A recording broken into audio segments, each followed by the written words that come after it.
This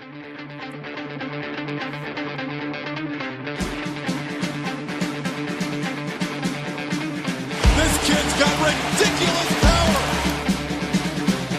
The rookie strikes again. Welcome to the show.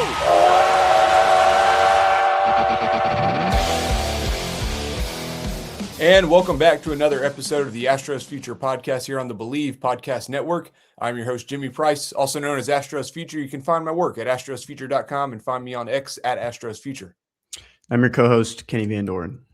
Today, we're joined by one of the Astros' top pitching prospects and upcomer, Bryce Mayer. How you doing, Bryce? I'm doing good. Thank you guys for having me. Yeah, of course. We're looking now. You've been in Florida for a few weeks now with spring training getting going. How's that transition to spring training gone for you from the offseason to where you're at now? It's been good. Just kind of continuing to work on some things that I was doing in the off season, and now kind of getting to see how they're playing out to live hitters and stuff like that. And I know the Astros didn't really toy much with your arsenal, just kind of adding those pitches back that you kind of dumped off at the end of your time at Mizzou. But how much has the focus kind of been on your changeup this spring, as well as you get an opportunity to face a handful of different batters throughout spring training? Yeah, there's a big focus on the changeup. Something I've kind of struggled with for sure. So just kind of taking the time now to get those reps in, so that hopefully come season, I have something I'm confident in. So when you talk about the struggling with the changeup, can you kind of walk us through? Is it a movement thing? Is it a command thing? It's been both at times. The offseason I worked on a grip that I was feeling good about, and then kind of getting outside and different environment, kind of lost feel for it. So kind of working through some different grips right now. So how would you say the rest of your arsenal is shaping up? And what's kind of been your best approach now with all the pitches that you've added, and what you're going into spring training with? Yeah, I'm happy with where everything else is at, movement wise. Now it's just kind of fine tuning it, and also being comfortable to throw every pitch to both bat sides. Last year I kind of was 2 to 3 pitch mix to righties, and then different to lefties. This year I kind of want to be a full 4 or 5 pitch mix to both bat sides. How's your kind of sharpening up that arsenal too? I know you've mentioned, trying to get deeper into the season, because now you're in an opportunity where you're not going to have to really worry about the development list. You can expand that innings count for next year. I mean, how much has that kind of been in the back of your mind about preparing yourself to go deeper this season after you went pretty deep last year, but you just had to stop just for the betterness of your health? Yeah, this offseason I focused a lot on building volume in the throwing program, and also try to put on some muscle mass. So hopefully later in the season, the body's going to hold up, and the arm's going to be prepared to take on more innings. So last year was really a crazy season for you across 3 levels. Can you kind of walk us through the challenges that you had as you kind of moved your way up? And I found it kind of interesting that your best numbers are at a place that most people think is like extremely hitter friendly, and I would agree it is, and that's where you had your best numbers. But you just kind of walk us through how last year was, starting in Fayetteville and working your way up to Corpus Christi. Yeah, my time in Fayetteville was pretty good, but I think I had success there, but I was getting away with some things that I might not have been getting away with at the upper levels. So kind of beating hitters just purely on stuff, and then moved up to high in Asheville, and that's where I do think I was really kind of at my best. Body was feeling really good, arm was feeling good, and the arsenal was kind of just working the way I needed it to. And then I got up to Corpus, and that's when the body definitely kind of started to hit a little bit of a wall, and just struggled to kind of keep my shapes consistent with different pitches. But I was kind of able to put up some good outings, but struggled to be consistent, I guess, with both mechanics and pitch arsenal. Yeah, looking at the overall numbers there, you still finished with 37 strikeouts in 29 innings, which is a good number. But we've heard a lot that jump from high A to double A is that's that next level up. Did you experience that with hitters, like where they were just maybe laying off stuff that guys in high A weren't? Yeah, for sure. A little bit of that. I think there was some kind of self-inflicted wounds as well. But yeah, definitely hitters being more patient and also being able to hit mistakes a little better for sure. One of my favorite things that I think a lot of just analysts say is like, whenever you're on the mound, no one's going to ask you for your ID. No one's going to ask you for what round you were drafted in. But being a 16th rounder, day 3 guy 2 years ago, and how far you've come, even 3 years, I think, after Tommy John surgery, which would have been your junior year at Mizzou. I mean, is this kind of, kind of surreal at the same time with how far you've gotten, 2 stops from the major leagues, and you kind of compare it to 2 summers ago, just where you're at now? Yeah, I think, if you put it like that, for sure. It's pretty cool, but at the same time, I expected this of myself, and I think that's kind of what's got me to this point, and, hopefully we'll continue to progress as we go. And when you make those 2 jumps in the same year, any fun promotion stories? I mean, was it cool just kind of hearing that? Were there any fun surprises that the staff did to let you know that you were out of there? In Fayetteville, they did a cool team meeting kind of deal, and I got moved up with Lucas Spence that day and kind of brought everybody together and did that one. And then in high A, I had a meeting kind of in the coach's office in the back room, and they were kind of giving me trouble. Like I didn't know I was moving up. They were kind of giving me trouble, and then they're like, "No, you're going to be going to Corpus." And then they brought me into the locker room and told all the guys. So looking back at the draft, we'll go back a couple years now, but did you have any conversations with the Astros prior to the draft? Yeah. Freddie, the area scout, I had a Zoom meeting with him after my freshman year at junior college. And then after that, didn't have a whole lot of connection for a while, but then after my senior year at Mizzou, started to talk to Freddie again. And so looking at that senior year, I was just talking with Kenny about it, and you ended up with like a 6.58 ERA, and then you go to your first professional season and you have just some absolutely dominant numbers, the walks, the strikeouts, even the ERA and everything. What would you say is kind of that difference from where you were as a senior at Missouri to where you are now, and just how you were able to have so much success first year in professional baseball? Yeah, I think the confidence and trusting my stuff, knowing it's going to play, and just kind of simplifying it from that aspect, and knowing what pitches are going to be my best end zone pitches so I can get ahead of hitters, and what are my put away pitches, and just kind of simplifying in that aspect, and then that allows me to have the confidence to go out there and execute. And you talk about the execution, and can you kind of walk us through what that arsenal looks like? What you kind of see as your best offerings. I don't want you to give it away. I want some hitter and Amarillo to be watching this and figuring out how am I going to beat Bryce Mayer. But can you kind of just walk us through like what your mind kind of looks like when you face a righty, when you face a lefty? Yeah, I think everything starts with the fastball. Fastball plays best up in the zone, and then the cutter is there to get in zone early in counts, and it's a good in zone pitch for me, and then that kind of can set up the breaking balls, sweeper especially to righties, mixing the curveball there a little bit. With the lefties, same thing, starts with the fastball, cutter kind of be able to get in on the hands, curveball in zone and below zone as well. That changeup that we're working on, hopefully get something going the other way. And then going to start throwing the sweeper to lefties this year too. So that's something that I'm excited to get going on.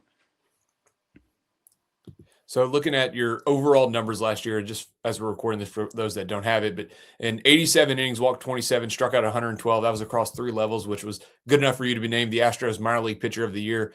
Can you kind of tell us what that honor kind of meant for you and getting that award, especially just in your first professional season? Yeah, that was a really cool moment. It was kind of like a external goal that I had going into the season, but no, that was really special, especially when you look at the guys that have won it over the past 3-4 years. Hunter Brown, Arrighetti, and Pecco. Just 2 of those guys are already impact big leaguers, and Pecco will be there soon. So yeah, it was pretty special.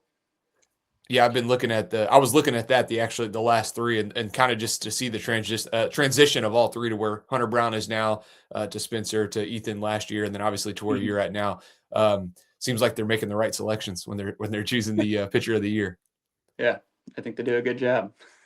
You want to, call your shot on, I wouldn't say call your shot or set a ceiling, but who's a guy that's right behind you that you've been very impressed with that could probably be in that next echelon of guys that are moving up the system? Let me think. We got a lot of good arms. I think a guy that was in my draft class that didn't get a whole lot of innings last year, kind of struggled with injury, was Cole Hertzler, but he's got really good stuff and a good demeanor on the mound. So I'd see him moving up quite a few levels this year and performing well.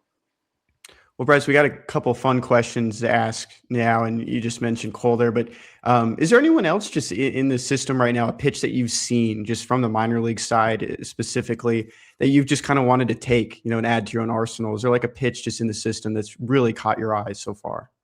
I've seen a lot this spring early, but James Hicks, his sinker, I think that would be just something really cool to be able to add to the arsenal. Something I can't really get to move that way myself. But yeah, that pitch is pretty cool.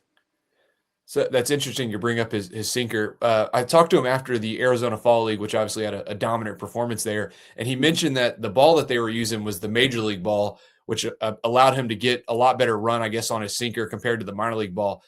In spring training, where you're at right now, backfields and stuff, are y'all using the minor league ball? Yeah, I'm using the minor league ball. The AAA guys, they'll throw the big league balls. But yeah, I'm using the minor league ball right now. So next kind of fun question here, just looking at some numbers. We saw that you hit 376 in high school, which is obviously a really good number. Have you gotten the chance to take any pitcher BP since then, either in college or now in the pros? I guess my freshman year of junior college, I hit a little bit. More just practice hitting. I didn't hit a whole lot in the games, but so I took BP that first year. I think we did at Mizzou once maybe. But I try to get in the cage sometimes back home, just, if I'm feeding to some guys, and then take a couple swings of my own. So, the DH has probably worked out good in terms of maybe trying to, keep the game moving or keep pitchers healthy. But looking back, you used to have these extra inning games where like you'd be in the 12th inning and they'd be pulling a random reliever or starter to get some swings. Do you kind of miss that? Like at one point in high school, you're like maybe hoping that, maybe I'll get some swings when I get up there. And now it's the chance of you picking up a bat. I guess the team would be in really bad shape. I do think we saw it a couple years ago in the minors, maybe a team that was really struggling in the Astros system with injuries. But do you kind of miss that? I do. Yeah. I miss it a little bit. Definitely kind of, part of the childhood growing up and everything, swinging the bat, playing both ways. But yeah, miss it a little bit, but also at the same time, it's nice to kind of be able to watch those guys do their thing. Taylor Stadium's not the easiest place to hit a home run out of. It can be a pretty windy place too, especially when you get into spring. Yeah, if you're not a regular hitter, it's going to be tough to hit that one out. Bryce, you've worn some pretty fun jerseys so far, just in the minor leagues. It's one we just like to ask guys because you're always. One day you can walk in the clubhouse and there's a Harry Potter jersey or, Star Wars or something. What's been the most fun jersey you've gotten to wear so far? I think like the wildest name would be the Snot Otters in Asheville, but I think the one I like the most is probably our 4th of July one for Corpus. I'll have to go back and take a look. I'm trying to remember what that one looks like. I'll have to go back and look at it. So baby blue, which one? Right? Baby blue jerseys for the 4th of July. Yeah. You remember those, Jimmy? I'm blanking. I guess I'm stuck on Snot Otters because I just remember the color of them too, and it's so unique compared to the normal Asheville jersey. And then we hear a lot about the honey butter chicken biscuit. Wearing the orange and white on. I think it's on Wednesdays. Yep. So growing up in St. Louis, did you ever see the Astros as a rival? And I would probably be showing my age with some of that. And Kenny likes to make fun of my age anyways. But if I talked about the Astros and the Cardinals rivalry from the the mid 2000s or really the early 2000s, the mid 2000s, then I pull up your baseball reference page and I see what year you were born and how old you were when the Astros were having their NLCS matchups against the Cardinals. But did you ever see the Cardinals as a rivalry? I'm sorry, the Astros as a rivalry growing up in St. Louis?